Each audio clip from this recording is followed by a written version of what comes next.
인생은 위기의 연속입니다. 우리가 살아가면서 모든 삶이 위기 속에 삽니다. 여러분 한 주간 동안 어떤 위기를 경험했으며 어떤 위기의 소식을 들으셨습니까? 제가 교회 개축안 중에 앉아 있어 보면 교인들의 위기의 소식을 듣습니다. 어제는 어떤 우리 집사님의 모친께서 시골에서 돌아가셨는데 80대 중반이십니다. 금요일까지 건강했어요.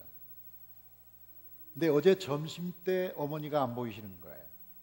그래서 가보니까 어머니가 목욕을 다 하시고 옷을 새 옷으로 갈아입히시고 입고 누워 계신 거예요. 그 뒤에 1시간 있다가 돌아가셨습니다. 제가 그 소식을 듣고 많은 생각을 했어요. 사람은 자기 죽음을 미리 아나? 이런 생각을 하게 됐어요.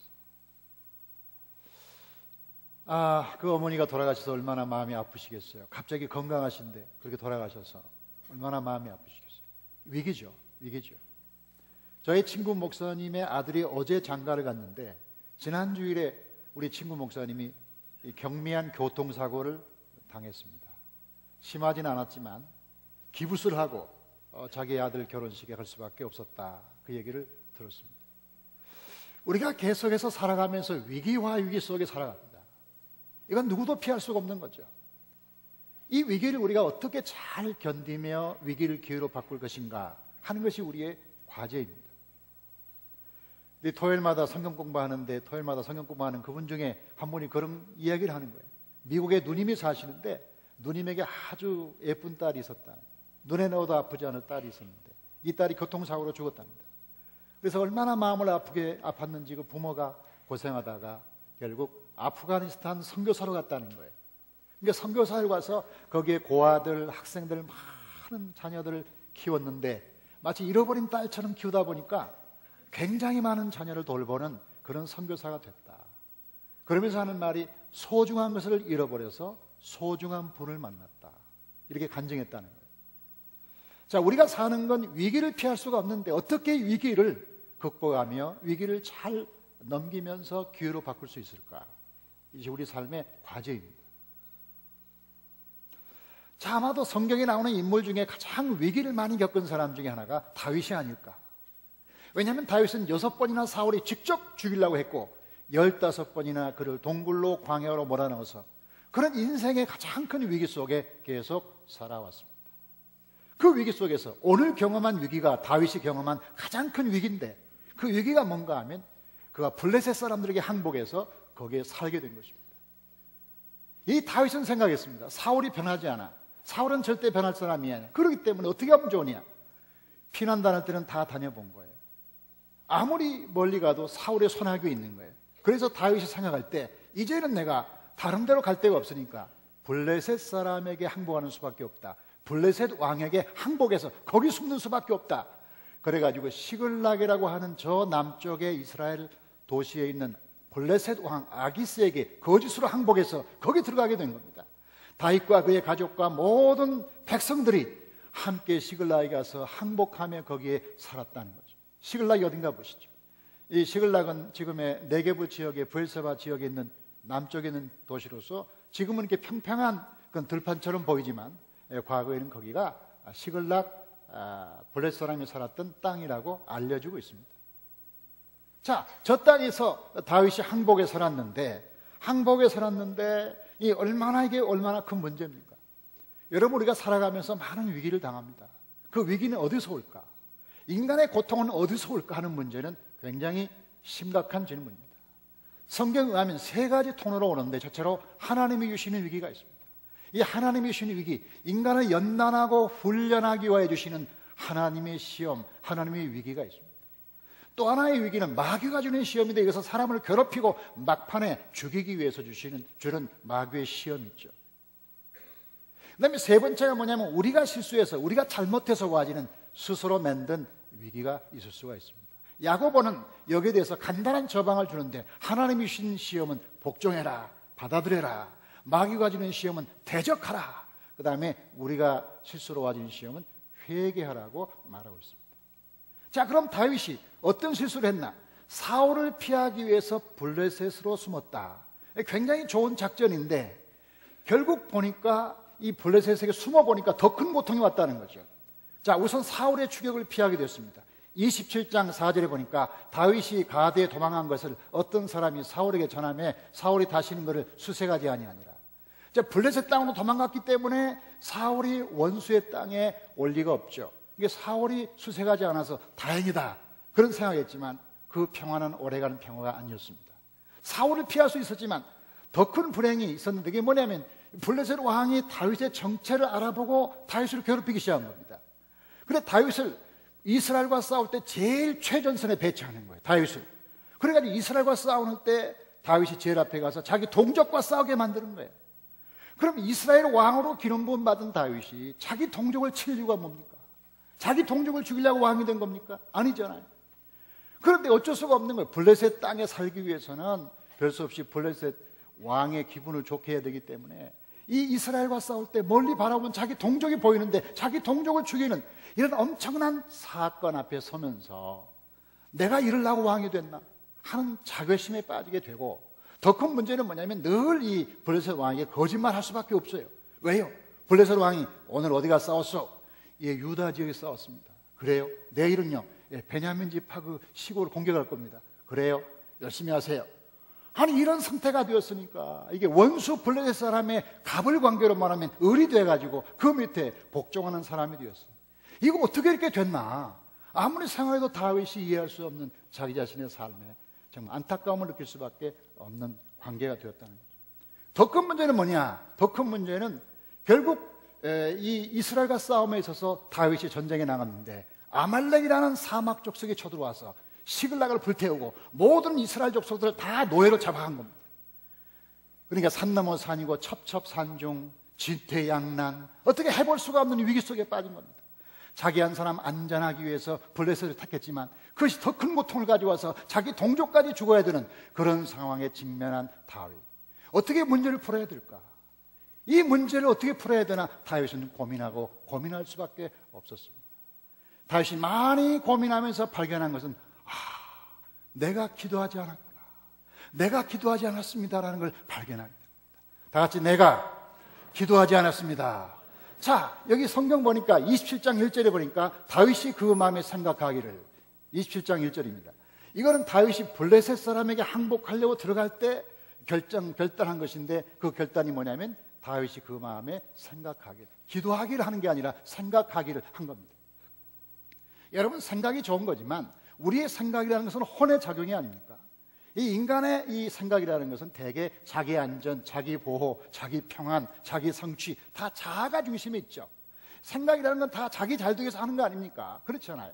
근데 기도는 좀 다르잖아요. 기도는 영의 작용이잖아요. 기도하면 하나님의 약속, 하나님의 말씀, 하나님의 성취, 하나님의 계획을 이루게 되는 거죠. 그러니까 다윗은 그렇게 기도를 많이 한 사람임에도 불구하고 어쩌다 기도 한번 잘못해서 기도 한번 안타가 그 엄청난 위기에 빠진 거죠.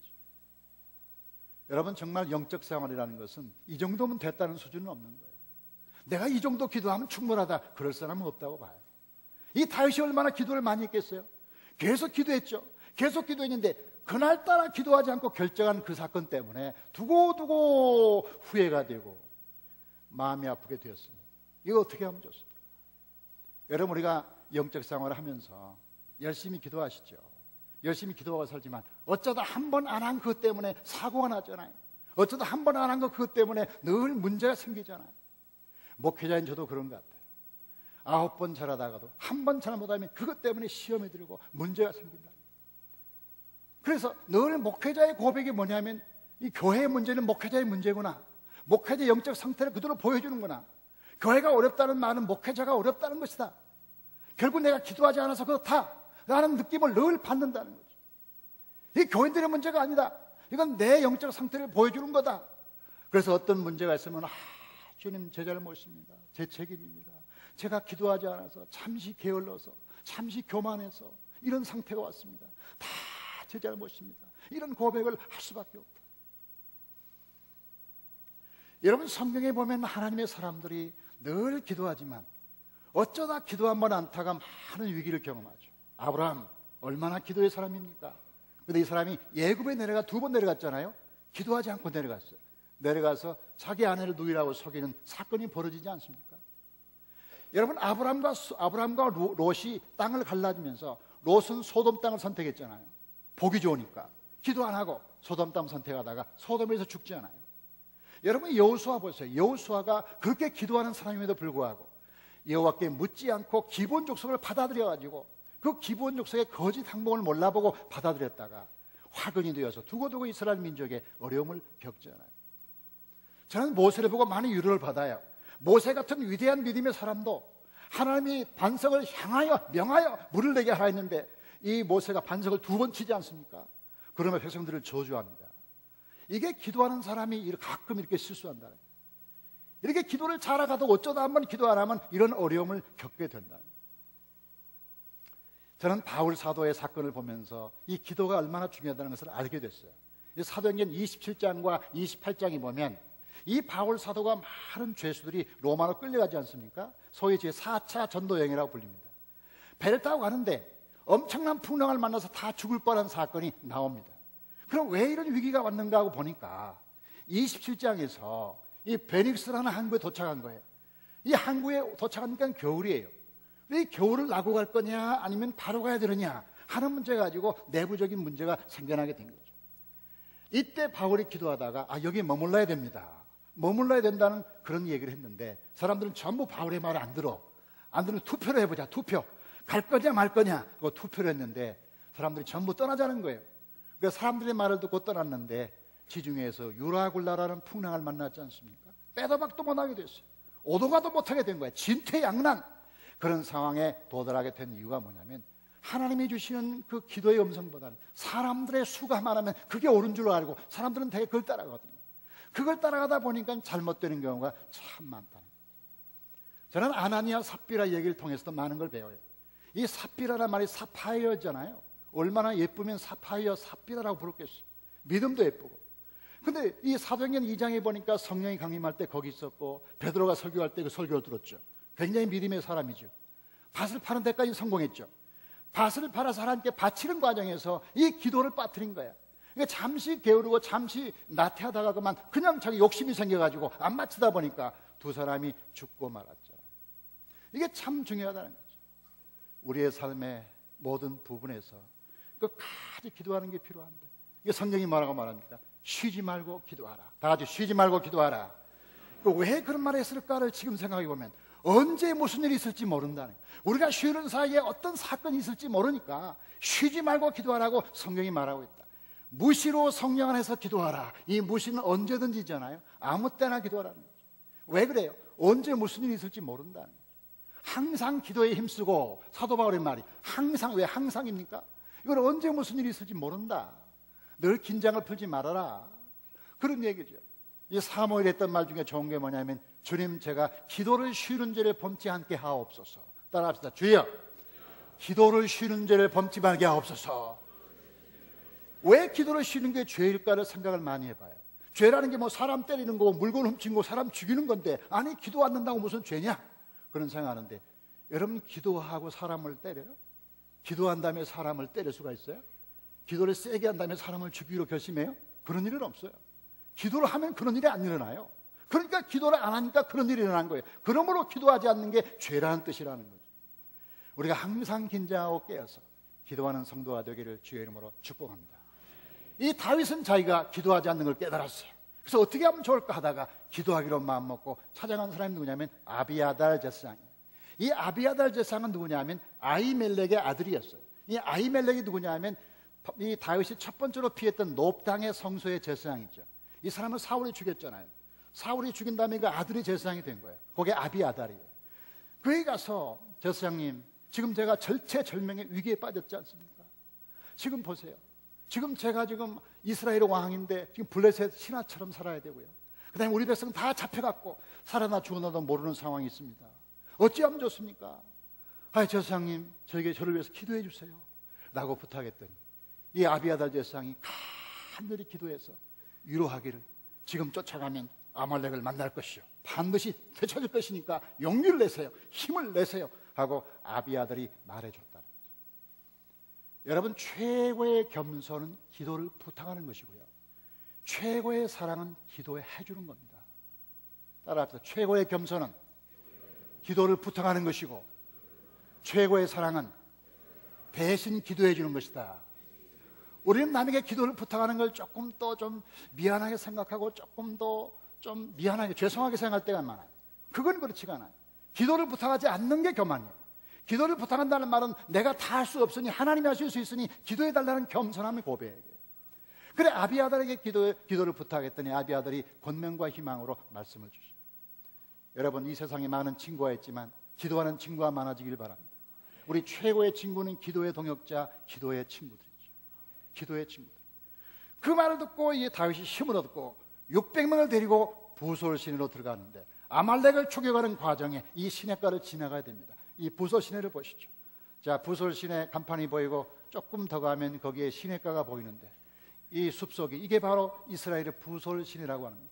부엘세바에서 물이 흘러가지고 개울이 흘러가지고 지중해로 가죠. 작은 개울이에요. 크지는 않아요. 그러나 이곳을 지나가야 북쪽으로 가니까 다윗이 이쪽을 지나가다 보니까 밤이 된 거예요. 그래, 600명을 데리고 우리가 추격하는 것도 중요하지만 우리가 하룻밤 기도하자, 이곳으로 들어가자. 600명을 데리고 부솔 시내에 들어가서 저녁에 간절히 기도하기를, 주여, 우리 민족이 지금 위기 속에 있습니다. 600명이 다 잡혀갖고 생사를 모르고 있습니다. 어찌하면 좋습니까? 하나님 살려주시옵소서. 저도 위기 속에 있습니다. 어찌하면 좋습니까?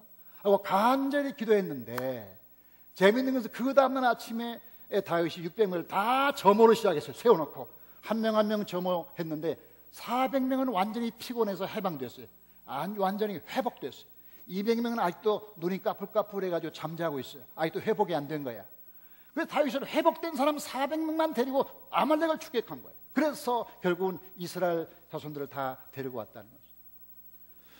여러분, 기도에서 뭐가 우리가 좋으냐? 많은 사람이 기도해서 좋은 게 뭐냐고 물어봐요. 기도해서 좋은 것은 우리의 환경이 마술적으로 바뀌는 게 아닙니다. 공부 못하는 사람이 대학에 합격하는 게 아닙니다. 기도하면 우리의 사업이 갑자기 대박을 만난 게 아닙니다. 기도에서 가장 좋은 것은 내가 먼저 회복되는 겁니다. 내가 먼저 회복되는 거죠. 만약에 바꿔 말하면 내가 회복되지 않았는데, 내가 회복되지 않았는데 사업이 열렸다, 내가 회복되지 않았는데 좋은 일이 자꾸 열렸다, 내가 회복되지 않았는데 주식을 해가지고 하루아침에 100억을 벌었다면 그 100억으로 좋은 일이 일어나겠어요? 지금 마음속에 기쁨이 없고 회복이 안 된 사람이 100억을 가지면 어디로 가겠어요? 놀러 가지 않겠어요? 그렇지 않아요? 그러니까 기도의 가장 중요한 것은 우리의 환경을 바꾸는 게 아니라 나를 바꾸는 것이고, 기도를 통해서 변경되는 제일 중요한 첫 번째는 나 자신이 변화되는 것인 줄로 믿습니다. 내가 변화되어야 세상이 변화되는 거죠. 그리고 변화된 사람을 통하여 세상이 변화되고, 회복된 사람을 통하여 세상이 회복되는데, 나는 회복이 안 됐는데 다른 사람을 회복시킨다, 다른 걸 모두 변화시켜 보겠다, 그거 잘 안 되지 않겠습니까? 그렇잖아요. 그러니까 기도라는 게 그런 거예요. 제가 어려운 말 하나 써봤어요. 이렇게 기도하고 기도하면 기도가 열립니다. 굉장히 수준 높은 얘기입니다. 이것은 한자를 좀 아는 분이 이해할 수 있습니다. 잘 모르신 분은 저한테 오시기 바랍니다. 제가 지금 말하는 것은 뭐냐면, 우리가 기도하고 노력하면 어떤 문이든지 다 열린다. 아멘. 기도하면 다 열린다. 우리가 닫혀있는 이유가 뭐냐? 기도하지 않아서 그렇다 라는 사실을 우리가 알 수가 있는 거죠. 여러분, 오래된 분들은 기억할지 모르겠어요. 강원도의 구봉탄광이라고. 강원도의 구봉탄광이 한 번은 갱이 무너져가지고 저 120m 저 밑으로 갱이 무너져서 많은 사람이 매몰됐어요. 그런데 거기서 15일 만에 양창선이라는 사람 하나가 구조됐어요. 양창선이. 옛날 사람 기억할 거예요. 그런데요, 이 15일 동안 뭘 먹고 살았는지, 깜깜한 밑에서 어떻게 살아왔는지 사람들이 궁금한 거야. 그래서 어떻게 살아왔냐고 물었더니 양창선 씨가 말하기를 두 가지 때문에 살았죠. 하나는 손전등이 있고 하나는 무전기가 있었습니다. 이 손전등으로 자기를 비치면서 나 살아야 돼, 살아야 돼, 잠자면 안 돼, 자기를 깨웠다는 거 비치면서, 그 다음에 또한 무전기를 가지고 또 해가지고 계속 자기가 살았다는 사실을 밖에다가 알린 거예요. 밖에다 알린 거예요. 사람들이 밖에서 보니까 계속 뭐가 오거든요. 다 죽은 줄 알았더니 뭔가 오는 거야. 어디서 왔나 봤더니 밑에 있는 사람 누군가가 보낸 거야. 사람이 살고 살아있다, 파보자 해가지고 고개를 파가지고, 그래서 15일 만에 양창선 씨가 살아났잖아요. 제가 그 얘기 듣고 기도란 이런 거구나. 기도란 이런 거야. 우리가 기도하지 않으면 자기 자신을 볼 수가 없어요. 이 기도하는 순간 내가 얼마나 약하고 보잘것없고 연약한 존재인 걸 보는 거야. 자기를 비춰주는 거죠. 기도는 하나님과의 영적 교실입니다. 아멘. 주님, 제가 이 땅 밑에서 정말 고난 가운데 위기 속에 살고 있습니다. 내가 지금 죽을 수밖에 없습니다. 하나님이 안 도와주시면 나는 이 속에서 아무런 희망이 없이 살아야 되고 죽어야 되는데 어떻게 하면 좋습니까? 하나님 살려주시옵소서 하고 계속해서 무전전신을 보내는 거예요. 보내니까 하나님이 급해가지고 놀래가지고 사람을 보내거나 천사를 보내가지고 살려주시는 거예요. 기도는 위기를 기회로 바꾸는 하나님의 능력의 통로임을 믿습니다. 다른 방법이 없는 것 같아요. 제가 보니까 다른 무슨 방법이 없는 것 같아요. 조금 도움이 되죠.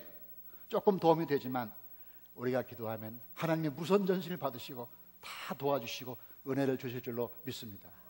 그래서 이 다윗이 드디어 하나님께 간절히 기도하고 400명을 데리고 쫓아가지 않습니까? 자기 이스라엘 민족을 잡아간 아말렉 사람을 쫓아가게 됐어요. 근데 한참 가다 보니까 한 소년이 길가에서 죽어가고 있는 겁니다. 굶어서. 여러분, 전쟁에 나가는 사람이 지금 소년이 보입니까? 한 사람이 죽는 게 무슨 상관이에요? 근데 다윗은 자비를 가진 사람이기 때문에 지나가다 소년이 왜 이렇게 죽어가지? 소년을 데려와 봐라 하고서 걸음을 멈추고 소년을 데려와 보니까 소년이 못 먹어서 며칠 동안 굶어가지고 다 죽어가는 거야. 물을 먹이고 빵을 먹이고 살렸어요. 네가 누구냐? 했더니 소년이 말하기를 저는 애굽 소년인데 아말렉 사람이 저를 종으로 삼아서 실컷 부려먹다가 필요 없으니까 이렇게 저를 버리고 갔습니다. 저는 며칠 동안 먹지도 못하고 여기서 누워 있었습니다. 저를 살려줘서 고맙습니다. 아, 그랬어? 제가 아말렉 사람이 어딘지 압니다. 아말렉 군대가 어디 숨은 제가 알거든요. 저를 따라오세요. 아니, 소년에게 다만 빵을 주고 물을 줬을 뿐인데 이 소년의 아말렉 군대가 어딘 걸 알게 되는 축복을 받은 거예요. 이 소년을 따라갔죠. 따라가 보니까 넓은 골짜기에서 술을 먹고 사람들이 거기서 널브러져 있거나 자거나 막 이러고 있는 거예요. 그래서 다윗이 그 군대들과 함께 다 그들을 점령하고, 성경 봅시다. 사무엘상 30장 18절과 19절 한번 크게 읽어봐요. 시작. 다윗이 아말렉 사람이 취하했던 모든 것을 도로 찾고 그 두 아내를 구원하였고 그들이 빼앗겼던 모든 것 중 하나도 찾지 못한 것이 없었더라. 잃어버렸던 모든 것, 모든 백성들 두 아내 포함하여 모든 잃어버린 것을 찾아왔다는 거죠. 여기 중요한 건 뭐냐면 모든 것을 도로 찾고 그다음에 마지막에 뭐예요? 찾지 못한 것이 아무것도 없었더라. 이 말이 뭐냐면 다 회복했다는 거죠. 다 회복했다는 거죠. 이 회복의 역사에 뿌리를 올라가면 다윗과 그의 병사들의 영적 회복으로부터 시작했다는 거예요. 이 아무런 회복이 없이 군사적인 작전만으로 그 사건이 일어난 게 아니라 하나님이 그들을 기도하게 하시고 마음속에 자신감과 믿음과 확신을 주시고 그리고 피곤을 다 물려주시고 그리고 자신감을 주니까 거기서 와지는 회복으로 말미암아 그 잃어버린 걸 다 찾는 은혜를 받았다는 거죠. 여러분, 정말 오늘날 우리 한국이 위기입니다. 저는 제발 광화문에 다시는 우리 사람들이 거기 가서 데모하는 그런 나라가 됐으면 좋겠어요. 언제까지 우리가 그 얘기를 들어야 됩니까? 다시는 이 나라에 그런 위기가 없기를 간절히 기도합시다. 거기에 해당되는 사람은 전부 회개해야 합니다. 그러나 중요한 것은 우리 한국교회는 얼마나 기도했는가, 우리는 얼마나 나라를 위해서 기도했는가를 또 한번 생각해 봐야 돼요. 우리가 이 위기를 만날 때 뭐 누구의 책임이다 그것도 필요하지만 우리 자신을 돌아보는 계기가 돼요. 하나님께 기도해야 이 민족이 회복될 줄로 믿습니다. 우리 교회는 그런 회복의 역사를 많이 경험한 교회예요. 건강한 사람은 뭐냐면 면역성이 있어가지고 전염병이 들어오거나 암이 들어와도 이것을 퇴치할 만한 그런 자생력 있는 사람이 건강한 사람인 거죠. 저희 교회는 1998년에 시작했죠. 이 아무도 없는 판교의 들판에 덩그러니 교회 하나 세우는 겁니다. 그리고 6년 후에 이 교회를 허러라는 통지가 왔죠. 왜 허럽니까 하니까 여기에 판교라는 신도시를 세울 테니까 이 교회를 허러라. 6,500평이나 줄 수가 없다. 지금의 3배잖아요. 우리 지금의 땅의 3배쯤 되는 땅이 우리 교회 땅인데 그걸 다 교회가 가지고 있으면 집을 줄 데가 없으니까 이거 허러야 되겠다는 거예요. 그런 상황에서 교인들이 얼마나 기도했습니까? 여기 모이신 분이 다 증인입니다. 아침마다 기도하고 금요일마다 기도하고 그다음에 중보기도 하고 기도실에서 눈물로 기도하고 금식 기도하고 하나님 살려주시옵소서. 이 교회를 지은 지 6년밖에 되지 않았는데 이 교회를 허러라니 이게 말이 됩니까? 하나님 살려주십시오. 간절히 기도해요. 청와대에는 국민고충처리위원회 위원장이 스님이었는데 스님이 와가지고 승낙한 거 아닙니까? 다 같이 아멘. 이거 얼마나 놀라운 일이에요. 목사님이 아니에요. 스님이 와가지고 여기를 존치해야 된다고 도장을 찍고 간 거예요. 왜 그러냐? 우리가 외교를 했습니까? 그분이 거기 있는 줄 알았습니까? 무슨 뇌물을 줬습니까? 아무것도 한 게 없습니다. 그런데 하나님이 감동하시고 기도하니까 하나님이 길을 열어주셨어요. 아말렉 소년을 만나게 하시고 도움받게 하시고 그를 통하여 하나님의 놀라운 역사가 일어난 줄로 믿습니다. 그 뒤에 우리 교회는 또 큰 문제가 있었죠. 큰 문제가 있을 때 가장 중요한 원칙이 뭡니까? 교회는 다투지 말아야 된다. 교회는 분쟁하지 말고 평화롭게 가야 된다. 차라리 우리가 손해보더라도 기도하자. 그리고 모든 교인이 기도했고 저도 조금 금식했습니다. 그 결과 작년에 하나님이 좋은 결과를 주신 줄로 믿습니다. 올해 들어와서 많은 고난이 있지만 하나님이 우리 교회에 기도하게 하셨습니다. 심야 기도에 600명, 700명이 모여서 기도하는 교회가 있을까요? 600명, 700명이 모여서 주여 살려주시옵소서. 우리 교회를, 우리 교회가 만만한 교회입니까? 우리 교회를 불쌍하게 하게 주시옵소서. 이 교회를 위기로부터 기회로 바꿔주시옵소서. 간절히 기도하니까 하나님께서 반드시 교회를 위기에서 기회로 바꿔주실 줄로 믿습니다. 하나님이 위기에서 기회로 바꿔주신 건 개인뿐만 아니라 가정뿐만 아니라 교회뿐만 아니라 한국 사회와 이 나라의 민족까지 모든 문제를 포괄하여 기도하는 사람에게 하나님이 놀라운 복을 주신다는 거죠. 저는 이 사람 말을 좋아해요. 이 사람 말을 매우 좋아하는데, 다빗 워더포드라는 사람, 도전에 직면했을 때 빠져나갈 길을 찾지 말고 뻗어나갈 길을 찾으라. 이 말을 저는 좋아해요. 여러분, 나무를 보면요, 여름에는 나무가 위로 올라가요. 위로 올라가요. 잎사귀를 많이 피워서 위로 막 올라가요. 근데 겨울에는 뭐냐? 나무가 놀고 있느냐? 그게 아니에요. 겨울에 나무는 저 밑으로 내려가요. 뿌리를 내리는 거예요. 보이지 않지요. 보이지 않지만 그 추운 겨울에 인동저처럼 밑으로 뿌리를 내리는 거예요. 교회가 평안할 때는 성장하지만 교회가 위기를 만날 때는 밑으로 내려갑니다. 아멘. 다음에 봄을 준비하고 그 고난 속에서 더 견고해지고 더 뿌리를 내리면서 교회가 힘차게 가는 거죠. 우리 교회는 하나님이 주시는 성령의 은혜로 모든 위기를 기회로 바꾸시길 주의 이름으로 축원합니다. 한국교회 많은 이단들이 횡행하고 있어요. 지금 한국교회 침체입니다. 한국교회 침체하고 있어요. 무너져가고 있어요. 시골로 가면요 90%가 교회 학교가 사라졌습니다. 도시도 50%, 강남만 해도 50% 교회 학교가 없어요. 여러분이 보시는 교회 학교 사진은 그래도 많은 교회 학교 학생들이 모인 거예요. 우리의 희망이 저 어린아이들이 있는 거예요. 근데 교회 학교가 없어지는 거예요. 이런 교회가 침체하는 사회에서 이단과 모든 이단들이 교회에 들어와서 교회를 어지럽히고 있는 거예요. 그러니 어떻게 무슨 힘으로 교회가 이걸 이겨낼 수 있겠는가?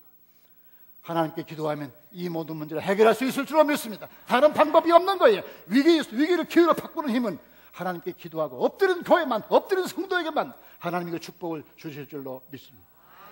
위기는 도전입니다. 그리고 하나님 우리에게 주시는 고통은 새로운 시작입니다. 하나님 우리 모든 성도에게 주시는 놀라운 위기를 통하여 승리하시기를 주의 이름으로 축원합니다. 주님 감사합니다. 우리에게 개인적으로나 교회적으로나 국가적으로 많은 위기가 있음을 고백합니다. 누구의 죄라고 묻지 말게 하시고 우리 자신의 죄입니다. 우리 모두의 죄입니다. 가장 큰 죄는 기도하지 않은 죄입니다. 하나님이 긍휼히 여겨 주시옵소서. 먼저 이 나라를 살려주시옵소서. 더 이상 광화문에 수십 많은 사람이 모이지 않아도 되는 그런 나라를 만들어 주시옵소서. 어느 때까지입니까? 이 나라를 긍휼히 여겨 주시옵소서. 북한은 핵을 만들고 있고 경제는 침체하는데 우리 백성들은 갈피를 못 잡고 있으니 이 나라 위기입니다. 이 나라를 긍휼히 여겨 주시옵시고 위정자들을 회개하게 하시고 모든 국민들이 한마음이 되게 하여 주시옵소서. 한국교회를 불쌍히 해주시옵소서. 지금 한없이 침체하고 추락하는 가운데 인구는 줄고 농촌교회는 망하는데 이단들이 득세하여 교회가 많이 어려워지고 있사오니 이 교회를 살려주시옵소서. 이 교회를 안전하게 지켜주시옵소서. 이 교회를 주의 말씀과 성령으로 가득 지켜주시옵소서. 하나님 우리 자신을 또한 지켜주시옵소서. 질병으로, 고난으로, 사업부진으로, 자녀 문제 때문에, 여러 문제 때문에 고난을 겪는 모든 성도들, 위기는 그 자체가 위기가 아니라 위기가 왔을 때 아무런 대처를 하지 않는 것이 위기입니다. 위기가 왔을 때 기도하지 않는 게 최고의 위기입니다. 위기는 얼마든지 바꿔줄 수가 있습니다. 하나님 우리 위기를 바꾸시는 주여 위기를 기회로 만들어 주시옵시고 기도를 통하여 놀라운 변화가 있도록 축복하여 주시옵소서. 감사를 드리며 우리 주 예수 그리스도 이름으로 기도하옵나이다.